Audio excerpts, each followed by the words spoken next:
ተናስተልን ሰላም በኢትዮጵያና በመላው ዓለም ያላችሁ ተከታታዮች እንደምን ቆያችሁ 12 ሰዓት ነው የቲቪ ዜና 57 እዚህ አዲስ አበባ ከሚገኘው ዋናው ስቱዲዮአችን የመጀመሪያው ምዕራፍ አሁን ይጀምራል አበይት ነጥቦቹን ነው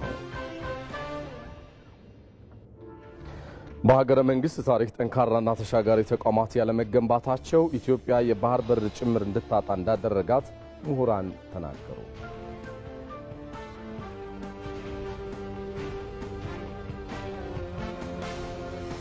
ኢትዮጵያ በሴራ ያጣችውን የባህር በር ጥያቄ ለማስመለስ እየሄደችበት ያለው ርቀት የተባበሩት መንግስታት ድርጅት ኮንቬንሽንን ያማከለ ስለመሆኑ ተገለጸ።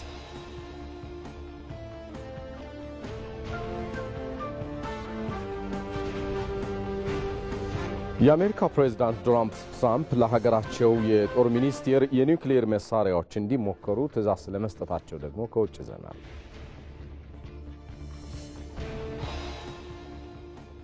ሰለሞን ኃይለ ኢየሱስ ነኝ አብራችሁን ቆዩ።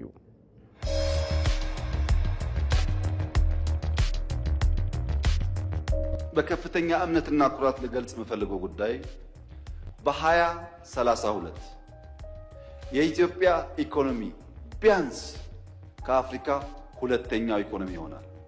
በ2036 የኢትዮጵያ ኢኮኖሚ ከአፍሪካ የመጀመሪያው ኢኮኖሚ ይሆናል። ይሄን እናሳካለን ማንንም ሊያስቆመን አይችልም።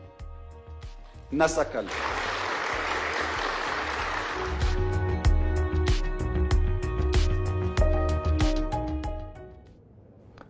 ተመልሰናል። በሀገረ መንግስት ታሪክ ጠንካራና ተሻጋሪ ተቋማት ያለ መገንባታቸው ኢትዮጵያ የባህር በር ጭምር እንድታጣ እንዳደረጋት ምሁራን ይናገራሉ። ለውጡን ተከትሎ በሀገሪቱ ጠንካራ ተቋማት በመገንባታቸው የህዝብ አገልጋይነት እንዲረጋገጥ የሚያስችሉ ስራዎች እየተሰሩ ስለመሆኑም ተመላክቷል። ይመራደም ሀገር በትውልድ ቅብብሎች ትሰራለች። ጠንካራ ተቋማት ደግሞ ሀገርን ዋልታና ማገር ሆነው ያስቀጥላሉ። ይህ የሚሆነው ተቋማት የህዝብ አገልጋይነት እሳቤን ተላብሰው ነፃ፣ ገለልተኛና ወቅቱን በዋጅ አሰራር ሲገነቡ ነው። የሀገር መሪ ይሄዳል ይመጣል፣ መንግስትም ይቀያየራል። መመሪያቸውን የዲሞክራሲ ስርዓት ያደረጉና ስለ ሀገርና ህዝቦቿ ተብለው የተሰሩ ተቋማት ግን የታነጹበትን የህዝብ አመኔታ ይዘው ሁሌም ይቀጥላሉ። በዚህ ረገድ ረጅም የሀገረ መንግስትነት ታሪክ ያላት ኢትዮጵያ እንዲህ አይነቱን ገዢው ስርዓት አገልጋይነት ተላቀው ስለ ህዝብ የቆሙ ጠንካራ ተቋማት መገንባት ብሎ ነገር አልታደለችም። ኢትዮጵያ በየዘመናቱ ለገጠሟት ስብራቶች በተቋማት ይጠገኑ ዘንድ ዘላቂ ነገሩ ላይ ከማተኮር ይልቅ በግለሰቦችና ቡድኖች ፈቃደኝነት ብቻ መመስረታቸው እንደ ሀገር ከፍተኛ ኪሳራን አስከትለዋል። ጠንካራ ተቋማት ባለመኖራቸው እስካሁን ድረስ ያገኘናቸው ችግሮች የደረሱብን ችግሮች ደርሰውብናል። ለምሳሌ ጠንካራ መንግስታዊ ተቋም ቢኖረን ኑሮ ተቋማችን ስትሮንግ ቢሆንና ለሀገር የሚያስብ ቢሆን ኑሮ ቀይ ባህርን አተን የተቆረጠች ሀገር አንሆንም ነበር። የባህር በር አተን የተለያዩ ችግሮች ላይ አንወርቅም ነበር። ብሔራዊ ክብራችንን አናጣም ነበር። ድንበር አናጣም ነበር። ምጽዋንና አሰብን አናጣም ነበር።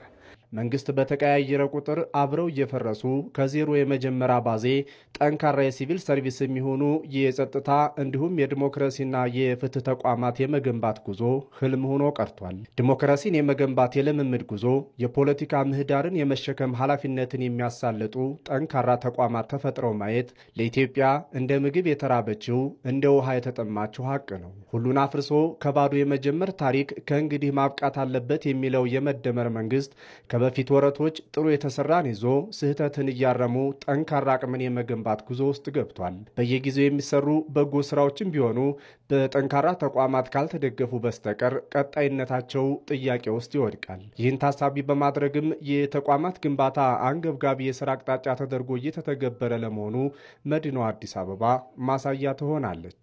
የተቋም ግንባታ ለአዲስ አበባም ቁልፍ ስራ ነው።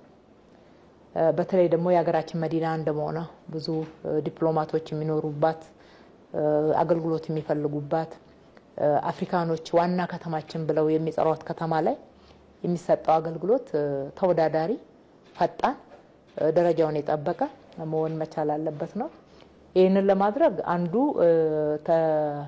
ተቋማቶች በአስተሳሰብ ደረጃ የህዝብ አገልጋይ ነን ብለው ራሳቸውን እንዲገነቡ የማድረግ ስራ ነው እየሰራን ያለነው። ዛሬ ላይም ቢሆን የአገልግሎት አሰጣጥ ዙሪያ ያሉ ብልሹ አሰራሮች በድንገት የተወለዱ ሳይሆኑ ተቋማት ከፖለቲካ ስርዓት መለዋወጥ ጋር የሚፈርሱና የሚገነቡ ከመሆናቸው የመነጨ የቆየ ችግር እንደሆነም ይገለጻል።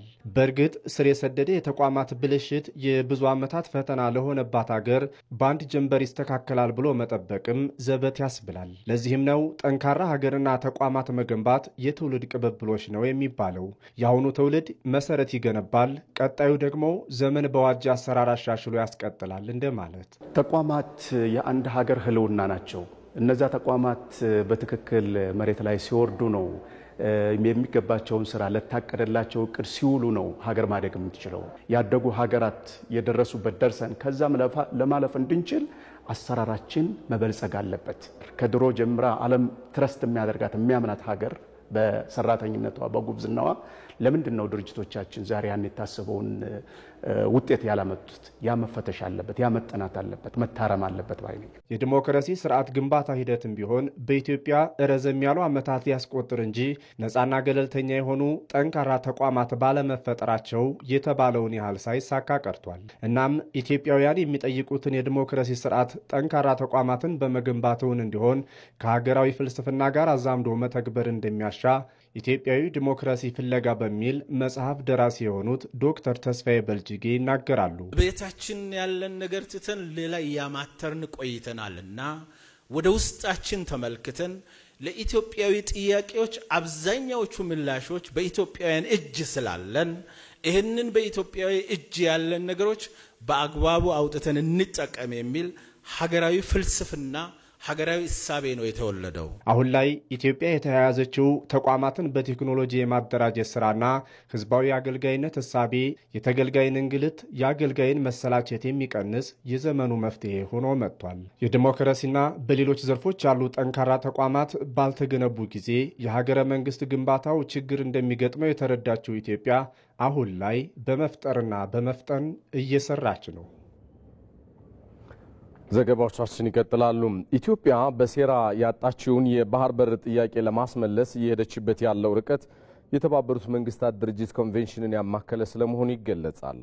አሁናዊ የኢትዮጵያ መንግስትና ህዝብ የሀገሪቱን መጻኢ ተስፋና ዕድል የሚበይነውን የቀይ ባህር ተፈጥሯዊ ወሰን ለማስገኘት የሚደረገው ጉዞ ታሪካዊ ስህተትን ለማረምና የኢትዮጵያን እውነት ለመግለጥ ታሳቢ ያደረገ ስለመሆኑም ይነገራል።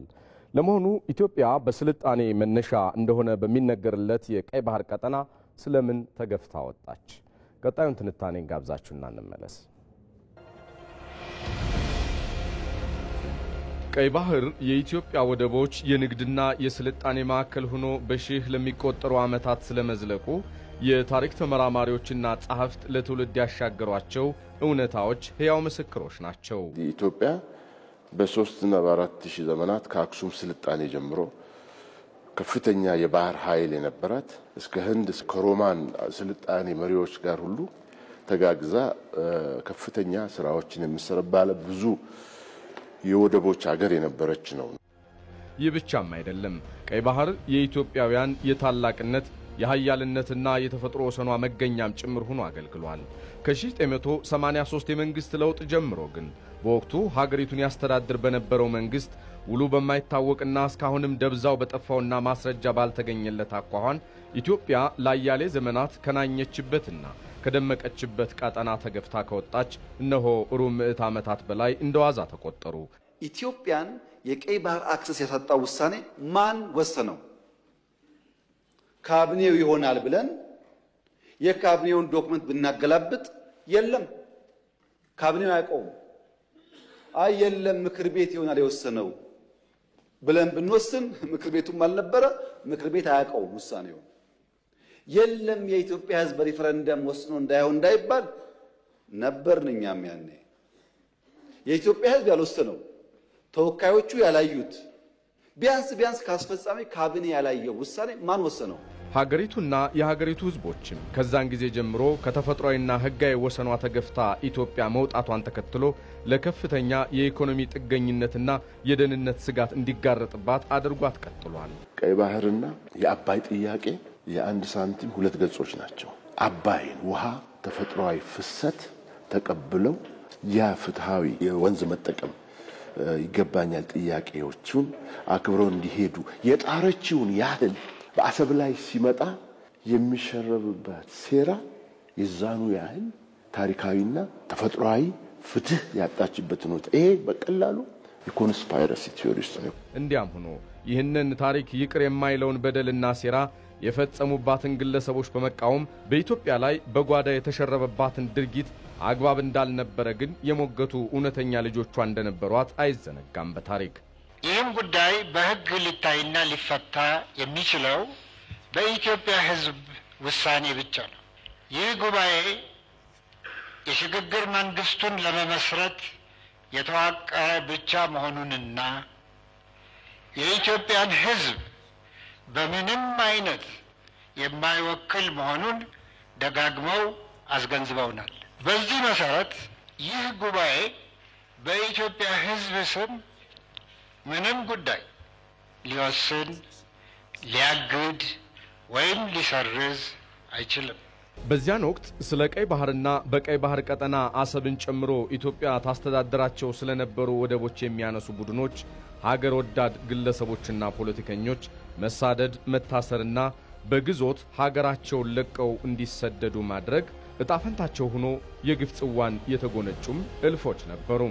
አሁን ላይ ያለው ትውልድና የመንግስት እሳቤ የኢትዮጵያን የቀይ ባህር የተፈጥሮ ወሰንና የባህር ይገባኛል ጥያቄ አንግቦ ሲነሳም በኢትዮጵያ ላይ የተፈጸመው ፍርደ ገምድል ግፍና ያስከተለው ውጤት በዓለም አቀፍ ሕግ ፊት ቅቡልነት የሌለው ከመሆኑም ባሻገር ከሩብ ምዕተ ዓመታት በኋላ የተሰራውን ታሪካዊ ስህተት ለማረም ዓላማውን ያደረገ የሰጥቶ መቀበል ዲፕሎማሲ ትልም ውጤትም ነው። የተባበሩት መንግስታት የባህር በር ስምምነትን አንቀጽ 127 አንቀጽ 125 እና አንቀጽ 131 1982 ላይ በርግጥ ጃማይካ ላይ ተሻሽሎ ዝርዝር ባህር በር የሌላቸው ሀገሮች ወደብ አካባቢ ማስተዳደር እንደሚችሉ፣ መንገድ መስራት እንደሚችሉ፣ ተባብረው ኢኮኖሚያዊ ገዛ ተደራርገው መስራት እንደሚችሉ ያ ሁሉ ርቀት ተሄዷል። አሰብን ተብሏል። አሁን ጄኔሬተር ለማስገባት ሲባል አንፈልግም የተባለበትን መንገድ ኢትዮጵያ ሕዝብ ሰምቶታል። እነዚህ ሁሉ ኮንቬንሽን ውስጥ ያሉ ነገሮች ናቸው። ነገር ግን ለምንድን ነው ተብሎ ሲጠየቅ ከዛ ጊዜ ጀምሮ ያሉ የሴራ ፖለቲካዎች ማጠንጠኛ ነው። 1982 ኬስ ክሎዝድ። አሁን እንደገና የተከፈተው ታሪካዊና ተፈጥሯዊ መብታችንን የባህር በር የማግኘት መብታችንን የማስጠበቅ ሁኔታ ነው። ይህ በተባበሩት መንግስታት ድርጅት የወደብና የባህር በር ኮንቬንሽን ሕግን ያከበረው የኢትዮጵያ ሕዝብና መንግስት ጥያቄና ጉዞም የሀገሪቱን ሁለንተናዊ የእድገት አቅጣጫ ባመላከተ መንገድ የመጻኢ ኢትዮጵያን ክብርና ልዕልና ለመመለስ ዓላማ አድርጎ እየተሰራበት ያለ የአደባባይ ሐቅ ሆኖ ቀጥሏል። ኢትዮጵያ በዘመናት ሂደት የባህር በር ማጣትና መሰል ብሔራዊ ጥቅሞቿን የሚፈታተኑ የተለያዩ ውስጣዊና ውጫዊ ጫናዎችን አስተናግዳለች። እነኚህ ጫናዎች ታዲያ ሀገሪቱ ከጥገኝነት እንዳትላቀቅና ያሏትን ሀብት በሚገባም እንዳታላማ ሲያደርጓት ስለመቆየታቸውም የዘርፉ ምሁራን ይናገራሉ። በጉዳዩ ዙሪያ ብሩክታይት ተገኝ ተከታዩን ይዛለች። ኢትዮጵያ የምትገኝበት መልክዓ ምድራዊ አቀማመጥ ወሳኝነት የዓለም ሀገራት ትኩረት እንድትሆን አድርጓታል። ይህም በየዘመኑ ቀና ለማለት የምታደርገውን ጥረት ለመፈተን የውስጥና የውጭ ጠላቶች በብዙ ሲተጉ ተስተውለዋል።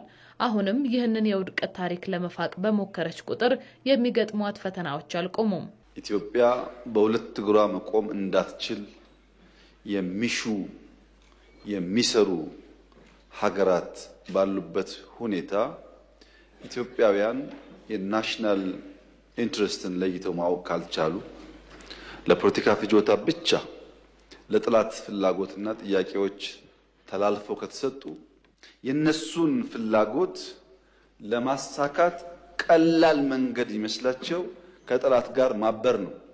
እነዚህ ጫናዎች ኢትዮጵያ ከጥገኝነት እንዳትላቀቅ ወደ ኋላ ለመጎተት ያለመ መሆኑንም ምሁራን ያነሳሉ። ከኢትዮጵያ ታሪክ የምንማረው ኢትዮጵያ ከውስጥና ከውጭ ተጽዕኖ ውስጥ ስትገባ ለኢትዮጵያ ወሳኝ የሆኑ ጉዳዮች እንዲታጣ አሰብን የሚያጣንበት በዛ ነው። እነዚህ የታሪክ ውጣ ወረዶች የሚያሳዩት ኢትዮጵያ ብዙ ነገርን ያጣች ከውስጥና ከውጭ ትልቅ ተጽዕኖ ሲመጣበት ትላልቅ ነገሮችን አጣለች። የውስጥ ጥንካሬ ሲኖራት ደግሞ የሚያስፈልጋውን ነገሮችን አስጠብቃለች ማለት እንችላለን።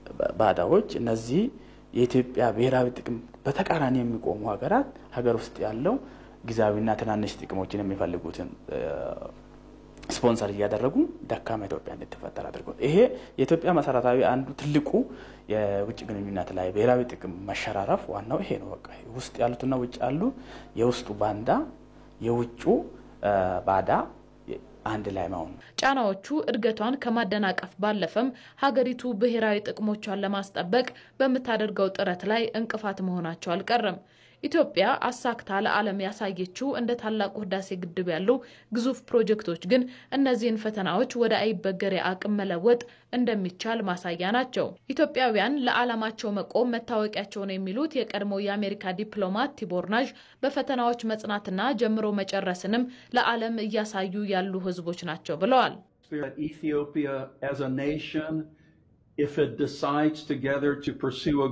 ኢትዮጵያውያን በጋራ አንድን ግብ ዓላማዬ ብለው ከያዙት ያንን እውን ከማድረግ የሚያቆማቸው ኃይል የለም። በዲፕሎማትነት ዘመኔም በከፍታም ይሁን ዝቅታ ዓላማቸውን ለማሳካት ሲጥሩ ለመመልከት ችያለሁ። አንዳንዶች ይህንን የማይናወጥ አቋሟ ግትርነት ነው ቢሉም ለኢትዮጵያውያን ግን በአቋም መጽናት ነው። ኢትዮጵያ ለልማት በምታደርጋቸው እንቅስቃሴዎች ላይ ሁለት ጫፍ የያዙ ሐሳቦች ይነሳሉ። ነገር ግን የቀኝ ግዛት ሐሳቢዎችን በመተው ለጋራ ተጠቃሚነት መቆም የግድ ይላል። ምክንያቱም አሁናዊ የጂኦ ፖለቲካ አካሄዶች ተቀይረዋል። ይህንን መቀበል ይኖርባቸዋል። ኢትዮጵያ ያነሳቸውን የባህር በር ጥያቄን ከጸባጫሪነት አኳያ የሚመለከቱት ሀገራትም አንድ ሁለት ብቻ አይደሉም። የዚህ መነሻም ኢትዮጵያን በአግባቡ ካለማወቅ የመነጨ ነው። ኢትዮጵያ እንደ ሀገር መንግስታቱ ቢቀያየሩም የማይቀየረው ሀገራዊ ጸባይ ያለው ያ ምንድነው? ዓለም ላይ ስርዓታዊ ስቴት ናት። ኢትዮጵያ ለራሷ ብቻ ሳይሆን ወደዛ መሄድ ለአካባቢው ህብረተሰብም ለዓለም ሀገራትም ኮንትሪቢዩሽን አለ። ለምሳሌ አሁን ይሄ ከኢትዮጵያና ደቡብ ሱዳን ውጪ እዚህ አካባቢ ያሉት ሀገራት ሁሉ አክሰስ ቱ ዘ ሲ አላቸው። ይሄ ግን ያለማ ነው። ለምሳሌ ምጽዋን ብትወስድ አሰብን ብትወስድ ዝም ብሎ ነው የተቀመጠው፣ ምንም ስራ የለም። ኢትዮጵያ ወደዛ ይልቅራል። ወደዛ ብትቀርብ ብዙ ህዝብ ነው። ብዙ ህዝብ ማለት ፕሮዲዩስ ያደርጋል። ፕሮዳክሽን ደግሞ ሀብት ያመጣል፣ ንግድ ይመጣል፣ ኢንቨስትመንት ይመጣል፣ ቱሪዝም ይመጣል። ይሄ እድገት ዲቪደንድ ነው ለነሱም ይሆናል። ኢትዮጵያ ወደዛ ብትቀርብ ያ ይሰራል ማለት ጥሩ ነገር ነው። ኢኮኖሚ ለዲቪደንድ ነው። ለአካባቢው ኢኮኖሚ ትሩፋት ነው ይጠቅማል። እኛንም ጠቅሞ እነሱም ይጠቅማል። በፈተና ጸንተው ሀያል የሆኑ ህዝቦች ታሪክ እንደሚያስታውሳቸው ሁሉ ኢትዮጵያውያንም ጫናዎችን በመቋቋም የተጀመሩ የከፍታ ስራዎች ላይ በጋራ እየቆሙና ታሪክ እየሰሩ መሆኑን ግዙፍ ፕሮጀክቶች ማሳያ ናቸው። እዚህ ሸጎሌ አካባቢ ከሚገኘው ስቱዲዮአችን በቀጥታ ስርጭት እየተከታተላችሁት የምትገኙ ቲቪ ዜና 57 የመጀመሪያው ምዕራፍ እንደቀጠለ ነው። በምዕራብ ወለጋ ዞን ሰላማዊ ሁናቴ መፈጠሩን ተከትሎ አስፈላጊው የጤና አገልግሎት እያገኙ ስለመሆናቸው የመንዲ ከተማ ነዋሪዎች ይገልጻሉ። ከዚህ ቀደም በአካባቢው በነበረው የጸጥታ ችግር ሳቢያ አስፈላጊ የጤና አገልግሎት ሳያገኙ መቆየታቸውን የገለጹት ነዋሪዎቹ በተለይም ከእናቶችና ህፃናት ጤና ጋር በተገናኘ በመንዲ ሆስፒታል አገልግሎት እያገኙ መሆኑን ተናግረዋል። ሳዳት መሐመድ ሳኒ በምዕራብ ወለጋ ዞን በነበረው የጸጥታ ችግር የአካባቢው ማህበረሰብ አገልግሎቶችን ለማግኘት ከፍተኛ ችግር ውስጥ ቆይቷል። በተለይ እናቶች የሕክምና አገልግሎት ለማግኘት ችግር ውስጥ ነበሩ። ለዚህም ችግር ከተጋለጡ የአገልግሎት ሰጪ ተቋማት መካከል የመንዲ ሆስፒታል አንዱ ነበረ። አሁን ላይ የጸጥታ ችግሩ በመፈታቱ በሆስፒታሉ የሚሰጡ የጤና አገልግሎቶች በተለይ የወላድ እናቶችና የህፃናት የጤና አገልግሎቶች በአግባቡ እየተሰጠ መሆኑን የአካባቢው ማህበረሰብ ይገልጻል። ዱራን ጥቆ ሃሉማ ነገኛ ራንከ ወልቀበቱ ተጃጅለ ድነቱሬ ከዚህ ቀደም ከጸጥታ ጋር በተያያዘ አገልግሎቱ የደከመ ነበር። በተለይ እኛ እናቶች የምንፈልጋቸውን አገልግሎቶች አናገኝም ነበር። አሁን ግን ያ ሁኔታ በከፍተኛ ደረጃ መሻሻል አሳይቷል። እዚህ ሆስፒታል ላይ የከተማው ነዋሪዎችን ጨምሮ ከዙሪያው ካሉ አካባቢዎች አገልግሎቱን ለማግኘት በርካታ ሰዎች ይመጣሉ። በመንዲ ሆስፒታል አሁን ላይ የሚሰጠው አገልግሎት እንዲሁም የጤና ባለሙያዎቹ ሊመሰገኑ ይገባል። ባየረክለ ጉርጉዳቱሬ ሚዳ ጉርጉዳቱሬ ከፍተኛ ችግር ነበር የሚገጥመን። በተለይ እናቶች ትልቅ ጉዳት ሲያስተናግዱ ቆይተዋል። ከዚህ በፊት ዋድነጆ፣ ነቀምት አገልግሎቱን ፍለጋ ይሄዱ ነበር። በዚህ መሃል በርካታ እናቶች ህይወታቸው አልፏል። አሁን ፈጣሪ የተመሰገነ ይሁን የሆስፒታላችን አገልግሎት በጥሩ ሁኔታ ተመልሷል። እናቶችም ረጅም ርቀት ሳይሄዱ እዚሁ አገልግሎቱን ያገኛሉ። በረኮ ጉርጉዳ ቱርካ አና ከናቲ እንደ ወረዳ ትልቅ ችግር ነበረብን። እኔ በግሌ ለብዙ ወጪ እዳረግ ነበር። በተለይ ለቀለለ የሕክምና አገልግሎት ከፍተኛ ወጪ በማውጣት ነበር አገልግሎቱን የማገኘው። አሁን ያለው ለውጥ ከዚህ ቀደሙ ጋር ሳወዳድረው የምገልጽበት ቃላት የለኝም። በመንዲ ሆስፒታል የማህፀን ሕክምና ስፔሻሊስት ዶክተር ሂካ ኃይሉ እንደገለጹት እናቶችና የህፃናት ሞትን ለመቀነስ በትኩረት እየተሰራ ነው። ኤጋ ከኩታ ኡልፋፊ ገደሜሳቲ እንደ ማህፀን ሕክምናና የማዋለድ ክፍል በቀን ቢያንስ ከ8 እስከ 10 ለሚሆኑ ነፍሰ ጡሮች የማዋለድ አገልግሎት እንሰጣለን። ከዚህ ውስጥ ከ3 እስከ 4 ለሚሆኑት የቀዶ ሕክምና አገልግሎት ነው የምንሰጠው። ስለዚህ በአመት 3000 ለሚጠጉ እናቶች የማዋለድ አገልግሎት እንሰጣለን። የመንዲ ሆስፒታል ስራ አስኪያጅ መርጋ ኤባ ቀልጣፋ የጤና አገልግሎት እንዲኖር እየተሰራ መሆኑን ገልጸው የመድኃኒት አቅርቦት ችግርንም ለመቅረፍ የተለያዩ እርምጃዎች እየተወሰዱ ነው ብለዋል። ወኒ ወለገሊጣ ኬሳ አና ሰዲፍ ከና አገልግሎት የምንሰጠው ለ7 ወረዳዎች ነው። በዚህም ከ1.4 ሚሊዮን በላይ ህዝብ እናገለግላለን። ይህ ሆስፒታል አገልግሎት የሚሰጠው ከኦሮሚያና ቤኒሻንጉል ጉሙዝ ክልሎች ለሚመጡ ታካሚዎች ነው። ከመድኃኒት አቅርቦት ጋር በተገናኘም ጨረታ በማውጣት እንዲሁም መንግስት በሚያደርግልን ድጋፍ ጉድለቶቻችንን ለመሙላት ጥረት እናደርጋለን። የምዕራብ ወለጋ ዞን የጤና ጽሕፈት ቤት ኃላፊ መስፍን ጣሰው በበኩላቸው በዞኑ ፈጣንና ፍትሐዊ የጤና አገልግሎት አሰጣጥ እንዲኖር እየሰሩ መሆናቸውንም ገልጸዋል። በምዕራብ ወለጋ የጸጥታ ሁኔታ መሻሻል እያሳየ በመሆኑ በዞኑ እንዲሁም በአጎራባች ክልሎች የጤና አገልግሎት የሚያገኙ ሰዎች ቁጥር እየጨመረ መምጣቱም ተገልጿል። ባለፈው ክረምት በዘመቻ ለተተከሉ ችግኞች ክብካቤ እያደረጉ ስለመሆኑ የነቀምቴ ከተማ ነዋሪዎች ይገልጻሉ። በምስራቅ ወለጋ ዞን የነቀምቴ ከተማ ነዋሪዎች ችግኞችን መትከል ብቻውን በቂ ባለመሆኑ ለጽድቀታቸው በቂ ክብካቤ ሊደረግ እንደሚገባም ገልጸዋል። ቴዎድሮስ ቶላ በምስራቅ ወለጋ ዞን የነቀምቴ ከተማ ነዋሪዎች በአረንጓዴ አሻራ መርሃ ግብር የተተከሉ ችግኞችን እየተንከባከቡ ነው። በባለፈው ክረምት በዘመቻ መልክ የተተከሉት ችግኞች እንዲጸድቁና ለጥቅም እንዲበቁ ተገቢውን እንክብካቤ ማድረግ አስፈላጊ መሆኑን ነዋሪዎቹ ገልጸዋል። ወዶ ከነተረከን አርገምኔፍ ያኮ ቤከሙ ቢቂላ በረደርቤ ዳባ ቱሬ ይህንን ችግኝ መንከባከብ ያስፈለገበት ምክንያት ለችግኞች አስፈላጊው ውሃና ሌሎች ነገሮች ከተሰጡ ጸድቆ ለፍሬ ስለሚበቃ ነው። ሁላችንም ለተከልናቸው ችግኞች ተገቢውን እንክብካቤ ማድረግ አለብን። ቢቂላ ከነ ኩኑንሱን ከንበርባችሴፊ ቢቂላን ኩን የኩኑንፈሜ ዛሬ እዚህ ቦታ የተገኘነው የተከልናቸውን ችግኞች ለመንከባከብ ነው። ችግኞችን እንደ ልጆቻችን ነው ማየት ያለብን። ልጆችን በአግባቡ ተንከባክበን ማሳደግ እንዳለብን ሁሉ ችግኞችም ካልተንከባከብናቸው አድገው ፍሬ ሊያፈሩ አይችሉም። የነቀምቴ ከተማ የግብርና ጽሕፈት ቤት ኃላፊ አቶ ግርማ ከድር በከተማው ለምግብና ለውበት የሚውሉ ችግኞች መተከላቸውን ገልጸው ማህበረሰቡ ለተተከሉ ችግኞች ተከታታይነት ያለው እንክብካቤ እንዲያደርግ ጥሪ አስተላልፈዋል። ቢቂላ ሄዱ ከመጋላ ኬኘት አሻራ መገሪሳ ዳንዳምኔት ጅራ በከተማችን በአረንጓዴ አሻራ መርሃ ግብር በርካታ ችግኞችን ተክለናል። በተለይም አሁን የበጋ ወራት እየመጣ በመሆኑ በኩታ ገጠም በማዘጋጀት ተከታታይነት ያለው እንክብካቤ ማድረግ ተገቢ ነው። እስካሁን ያለው በጥሩ ሁኔታ ላይ ይገኛል። የተከልነውን አትክልት ለፍሬ ማብቃት አለብን። ዘገባው የነቀምቴ ከተማ ኮሚኒኬሽን ጽሕፈት ቤት ነው። በአማራ ክልል ሰላምን በማጽናት እየተከናወኑ የሚገኙ የልማት ስራዎችን ለማፋጠን የሴቶችና ወጣቶች ሚና ከፍተኛ ስለመሆኑ ተገለጸ። የባህር ዳር ከተማ ሴቶችና ወጣቶች በወቅታዊ የሰላምና የልማት ስራዎች ዙሪያ ውይይት አካሂደዋል። በስፍራው የሚገኘው ዘጋቢያችን ሳሙኤል ወርቃየው ተከታዩን አድርሰውናል። የባህር ዳር ከተማ አስተዳደር ሴቶችና ወጣቶች በወቅታዊ የሰላምና የልማት ስራዎች ዙሪያ መክረዋል። ስለ ሰላም አስፈላጊነት የገለጹት የውይይቱ ተሳታፊዎች የክልሉ የጸጥታ ችግር ስላሳደረው ተጽዕኖም እንዲህ ይገልጻሉ። ከቦታ ቦታ ተንቀሳቅሰን የምንሰራበት ሰዓት አይደለም። የፈለግከውን እቃ ወደ ከተማችን እየገባ አይደለም። በቃ በተለያዩ ችግሮች ማለት ነው። ስለዚህ በዛ ውስጥ ማን ነው እርስ በርሳችን ነው የተጎዳ ነው ማለት ነው። ስለዚህ እኛ እየወደቅነ እየከሰርንና ኢኮኖሚያችንም እየወደቀ ስላለ ያንን ነገር ከውድቀታችን ተነስተን ደግሞ አሁን ወደ ዚህኛው ሰላም ነገር አመጣን በሰላም በኩል ያመጣነውን ተሞክሮ በማየት የኛውን ነገር መሳብ ይቻላል በያምናለሁ። አሁን ላይም ቢሆን ባለው ሁኔታ አንጻራዊ ትንሽ የሚታይ ሰላም ቢኖርም እንኳን ዘላቂ መፍትሄና ሰላም መምጣት አለበት በያምናለሁ እንደኔ። ምክንያቱም ልጆቻችን ሰላም ይፈልጋሉ፣ ማህበረሰባችን ሰላም ይፈልጋል። ሁሉም በየድርሻው ሰላም ፈላጊ ነው። በግጭቱ እርስ በርሳችን እየተጎዳዳን ነው የሚሉት ተሳታፊዎች የተፈጠሩ የሀሳብ የሚሆን የፖለቲካ ልዩነቶችን ከአሁኑ በሰላማዊ መንገድ ልንፈታ ይገባል ሲሉም ገልጸዋል። መንግስት ሰላም ጥሪ አቅርቧል፣ ከአንድም ሁለት ጊዜም አቅርቧል። አሁንም እየጠራ ነው። ስለዚህ እነሱ ደግሞ በቃ ይምጡ ብያምናለሁ። በቃ መምጣት አለባቸው። በቃ ምክንያቱም ጦርነቱ እርስ በርሳችን ነው እየተጎዳዳን ያለ ነው። በክልሉ አሁን ላይ ያለውን አንጻራዊ ሰላም በማጽናት ልማትን ማፋጠን ይገባል ያሉት ደግሞ በባህር ዳር ከተማ አስተዳደር የሴቶችና ህጻናት መምሪያ ኃላፊ ሰብለ ዘውዱ እንዲሁም የወጣቶችና ስፖርት መምሪያ ኃላፊ ቶማስ ታምሩ ናቸው። ሴቶችም የሆኑ ወጣቶች በግጭቶች ቀድመው ሰለባ የሚሆኑ የህብረተሰብ ክፍሎች መሆናቸውንም ገልጸዋል። በመሆኑም እነዚህ የህብረተሰብ ክፍሎች የክልሉን ሰላም ለማጽናት ያላቸውን ሚናም አብራርተዋል። ሴቷ ተደማጭነት አላት፣ ጥበብም አላት።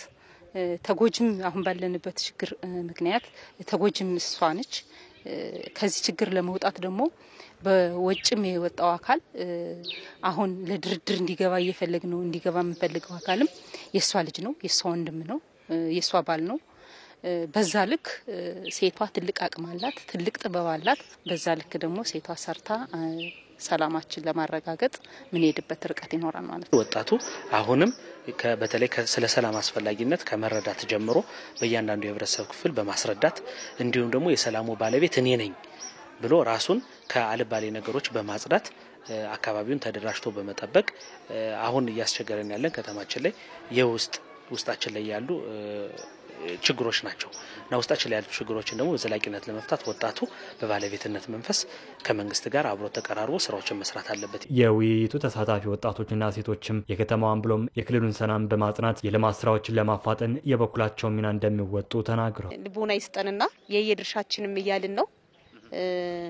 እንግዲህ ደግሞ እግዚአብሔር እሱ ልቦና ሰጥቶን ሁላችንም በያለንበት መልካም ሐሳብ ያድሮብነ ተደማጭ ሆነን ወደ ሰላም ለማምጣት ያብቃር ነው ብለው ነው። ወደፊትም እኛም ወጣቶቹ ጠንክረን ለሰላም ያለን ሁኔታ የጀርባ አጥንት ሆነን እንሰራለን፣ እየሰራንም ነው። በአማራ ክልል በወቅታዊ የሰላምና የልማት ስራዎች ዙሪያ የተለያዩ የህብረተሰብ ክፍሎችን ያሳተፉ ውይይቶች ተጠናክረው ቀጥለዋል።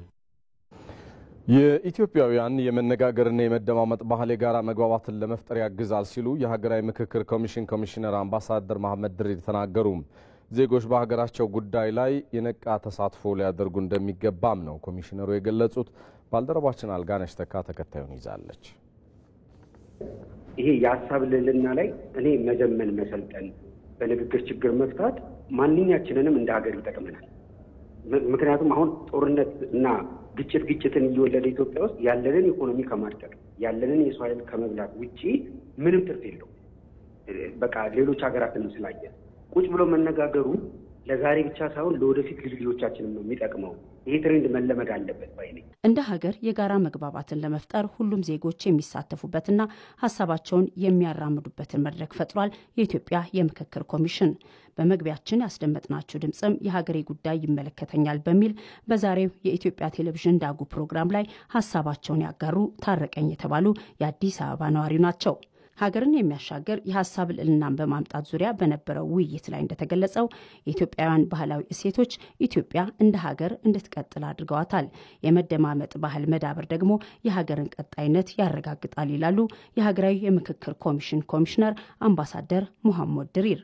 እንግዲህ ኢትዮጵያ የዘመናት ታሪክ ያላት አገር ናት። የዘመናት የመንግስት ስርዓት የጎለበተባት አገር ናት። በዛ ሂደት ውስጥ በርካታ እንግዲህ ቁስሎች ሊኖሩ ይችላሉ፣ እምርታዎችም ሊኖሩ ይችላሉ። ቁስሎቹን እንዴት ነው እንድናገግም ከዛ የታሪክ እስረኞች መሆን የለብንም። የታሪክ እስረኛ መሆን ማለት የትናንቱን ይዞ በትናንቱ ላይ ብቻ መዋል ማለት ነው። በይቅርታ የምንሻገረውን በይቅርታ ተሻግረን በመተማመን ላይ የተመሰረተ እውነታን ይዘን ትርክቶችን ማለት ጽንፍ የያዙ የሚያጋጩ ትርክቶችን ወደ ጎን ትተን እንዴት ነው ኢትዮጵያ የሚገባትን ቦታ በአፍሪካ የሚገባት ቦታ በዓለም የሚገባትን ቦታ እዛ ላይ እንድትቆም የምናደርጋት ነው።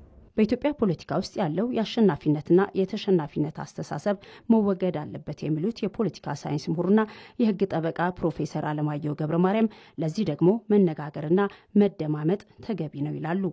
ወደንም ጠላን ቁጭ ብለን ሁላችንም መነጋገር አለ። አንድ ዘውግ አንድ ዘር አንድ ምናምን ለብቻው ሊሰራ አይችልም የሚል ነው። ለምን? ዋናው ችግር ከዛ ስር ስላለ ነው። ያን ችግር ምን መጣው ምንድነው? ቁጭ ብለን የኔን ችግር መስማት አለብህ፣ የኔን ችግር እኔ አንተ መስማት አለብህ። ሁሉን ከተደማመጥን በኋላ ቢያንስ በችግሩ ላይ እንስማማለን ነው። ኢትዮጵያኖች የኢትዮጵያን ችግር ይፈታሉ ማለት ምንድነው? ሁሉም ኢትዮጵያዊ ባለው ዘርፍ ገብቶ ሲሳተፍ ነው ማለት ነው። ስለዚህ ይሄን ከጭንቅላታችን ማውጣት ያለብን አንዱ ብቻ ሁሉ ጊዜ አሸናፊ ይሆናል ሆኖ ይቆያል የሚለው። ስለዚህ ሁሉ እንደዛ ካልሆነ ምንድነው ምርጫው? ቁጭ ብሎ መነጋገር ነው። እኔ አንድ ከመቶ ላሸንፍ እችላለሁ፣ ሌላው ግን ሁሉም ያ ሲጠራቀም ይሄ ነን ዚሮ ሰም ግን ይሆናል። ሁሉም ትንሽም ቢሆን አሸንፎ ይወጣል ማለት ነው። ዊን ይሆናል፣ ተሸናፊ አይሆንም። ሀገር በመጣችባቸው ሂደቶች የኢትዮጵያ የፖለቲካ ምህዳርና ስልጣን ይዘው የነበሩና ስልጣን ያልያዙ ፖለቲከኞች ኢትዮጵያን ለመምራት ኢትዮጵያውያንን አለማወቃቸው ነው የሚል ሀሳብ ያነሱት የሰላምና ልማት ተመራማሪ ዶክተር ሮባ ጴጥሮስ ለሀገር ሰላም ግንባታ ለትብብር ቅድሚያ እንስጥ ብለዋል። አንድ ማህበረሰብ ብቻውን የሰላም ደሴት ሆኖ ሊቀመጥም አይችልም፣ ፖለቲካም ሊሰራ አይቻልም። በዚህ ዘመን በተለይ ግሎባላይዜሽን እንደ ሰዓት እየነደደበት ባለበት ጊዜ ብቻችንን ቁጭ ብለን ስለዚህ ሰላም የሚጀምረው ከቤተሰብ ነው። ከካሪኩለማችን ውስጥ ሊኖር ይገባል። የግብረ ገብ ትምህርቶች ይሄንን በደንብ ከፍ ሊያደርጉ ይገባል ማለት ነው። በአማራ ክልል ታሪካዊና ተፈጥሯዊ የቱሪስት መስህቦችን በማልማት ለጎብኚዎች መዳረሻ ለማድረግ በትኩረት እየተሰራ ስለመሆኑ የክልሉ ባህልና ቱሪዝም ቢሮ ገለጸ። በክልሉ በኦሮሞ ብሔረሰብ አስተዳደር በዳዋ ጨፋ ወረዳ የሚገኘውና በተፈጥሮ ጉዳት ደርሶበት የነበረው ጥንታዊ የጥሮሲና መስጂድ የመልሶ ግንባታ ስራው ተጠናቆ የክልሉ ከፍተኛ አመራሮች በተገኙበት ተመርቆ ለአገልግሎት ክፍት ሆኗል። በስፍራው የሚገኘው ዘጋቢያችን ሳሙኤል ወርቃየው ተከታዩን አድርሶናል። ጥሩሲና መስጂድ በአማራ ክልል ኦሮሞ ብሔረሰብ አስተዳደር በደዋ ጨፋ ወረዳ የሚገኝ ታሪካዊና ጥንታዊ መስጂድ ነው። መስጂዱ ከመንፈሳዊ አገልግሎት ባሻገርም ለቱሪዝሙ ዘርፍ ሲጫወት የቆየው ሚና ከፍተኛ መሆኑም ይነገርለታል። በመስጂዱ አገልጋይ የሆኑት ሐጅ መሐመድ ጆሃር ስለ መስጂዱ ስያሜ ምንነትና መሰራረት እንዲህ ያብራራሉ። ጥሩሲና የሚለው የአረበኛ ቃል ሆኖ በእኛ በሀበሻ ቋንቋ ወደኛ ቋንቋ ስንመልሰው የበረከት ተራራ ማለት ነው። አነሳሱ ያው ከጀማ ንጉስ ነው የተነሳው። ሲጀመር ከጀማ ንጉስ ጀምሮ ከዛ ቀጥሎ ዳና፣ ከዛ ቀጥሎ አማነምባ፣ ከዛ ቀጥሎ ጥሩሲና እንደዚህ ነው አመጣጡ እና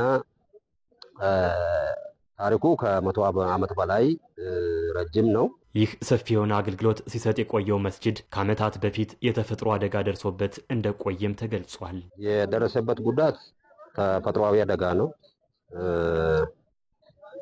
ጳጉሜ 2 2009 ከንጋቱ በመብረቅ ነው የተቃጠለው።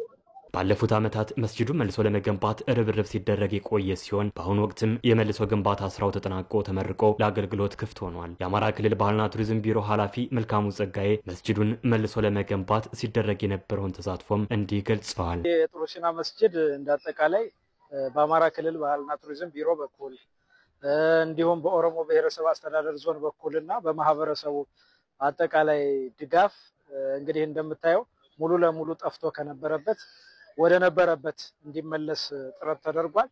አሁን መስጊዱ ሙሉ ለሙሉ ተመልሶ እንግዲህ ለአገልግሎት ክፍት ሆኗል ማለት ነው። መስጊዱ ታሪካዊነቱን ጠብቆ መልሶ የተገነባ መሆኑን የገለጹት ደግሞ የኦሮሞ ብሔረሰብ አስተዳደር ዋና አስተዳዳሪ አህመድ አሊ ናቸው። መስጊዱ መንፈሳዊ አገልግሎቶችን ከመስጠት ባሻገርም ለቱሪዝሙ ዘርፍ ማደግ አስተዋጽኦ የሚያበረክት ስለመሆኑም ተናግረዋል። መስጊዱ በታሪካዊ ቅርጹ በተጠበቀ ሁኔታ በእንጨትና በሳር የተገነባ ታሪካዊ መስጊድ ነው። ስፋቱም 625 ሜትር ነው። መስጊዱ ከታላቅነቱ የተነሳ በጣም ትላልቅና አስገራሚ የሆኑ ምሰሶዎች በውስጡና በዙሪያው የተከበቡ ናቸው። የጥሩሲና መስጊድ የተለያየ መንፈሳዊ ክንዋኔዎች የሚከናወንበት ሲሆን የሃይማኖት ቦታ ብቻ ሳይሆን ታሪካዊ ቦታም እንዲሆን በክልላችንና በሀገራችን ውስጥ ዋና የቱሪዝም ምንጭም እንደሚሆን እተማመናለሁ። የመስጂዱ አገልጋይ የእምነቱ አባቶችም የመስጂዱ ግንባታ ተጠናቆ ለምረቃ በመድረሱ መደሰታቸውን ገልጸው ለግንባታው የተባበሩትን አካላትንም አመስግነዋል። በጣም ደስ ብሎናል። ለዚህ መብቃታችንን ፈጣሪን በትልቁ እናመሰግናለን። አልሐምዱሊላህ። ቀጥሎ በየደረጃው ያለ ከክልሉ ባህል ቱሪዝም ቢሮ ጀምሮ እስከ ወረዳ ድረስ ያለውን የመንግስት ድጋፍ በጣም እናመሰግናለን። የኦሮሞ ብሔረሰብ አስተዳደር ሰፊ የሆነ የቱሪዝም መዳረሻ ስፍራዎች ባለቤት መሆኑን የገለጹት የአማራ ክልል ባህልና ቱሪዝም ቢሮ ኃላፊ መልካሙ ጸጋዬ እነዚህን የቱሪስት መዳረሻዎችን የማልማትና ይበልጥ የማስተዋወቅ ስራዎች እየተሰሩ ስለመሆናቸውም ተናግረዋል። የኦሮሞ ብሔረሰብ አስተዳደር ዞን እንደ ሌሎቹ የክልላችን አካባቢዎች በሙሉ ሰፊ ቁጥር ያላቸው የቱሪዝም መዳረሻዎች ያሉበት ዞን ነው። እነዚህን የቱሪዝም መዳረሻዎች በተገቢ መንገድ በማልማት ወደ ቱሪዝም ኢንዱስትሪ ውስጥ እንዲገቡና እንዲጎበኙ ዞኑም ክልሉም ከሀብቱ ተጠቃሚ የሚሆንበትን ሁኔታ ከማመቻቸት አንጻር ሰፊ ስራዎችን እየሰራን ያለነው፣ እንቅስቃሴዎችን እያደረግን ያለነው። በቀጣይም እንግዲህ ከዞኑ ጋር በመቀናጀት በተለይም ይህን መሰል የቱሪዝም መዳረሻዎች የመንገድ፣ የውሃ፣ የመብራት አገልግሎት እንዲኖራቸውና ቱሪስቶች ወደ አካባቢው እንዲመጡ ከማድረግ አንጻር ሰፊ ስራዎችን ለመስራት ጥረት እናደርጋለን። በእኛ በኩል ጉዳት ደርሶበት የነበረው መስጂድ መልሶ ለመገንባት በገንዘብና በጉልበት ከ290 ሚሊዮን ብር በላይ ወጪ የተደረገበት መሆኑም የተገለጸ ሲሆን በክልሉ ታሪካዊና ተፈጥሯዊ የቱሪስት መስህቦችን በማልማት ለጎብኚዎች መዳረሻ የማድረግ ስራዎች ተጠናክረው እንደሚቀጥሉም ተመላክቷል። ይህ ዜና በቀጥታ እየተላለፈላችሁ የሚገኘው እዚህ አዲስ አበባ ከሚገኘው የኤቢሲ ዋናው ስቱዲዮ ነው። ከውጭ ለትንታኔ የመረጥነውን ጉዳይ እናጋራችሁ።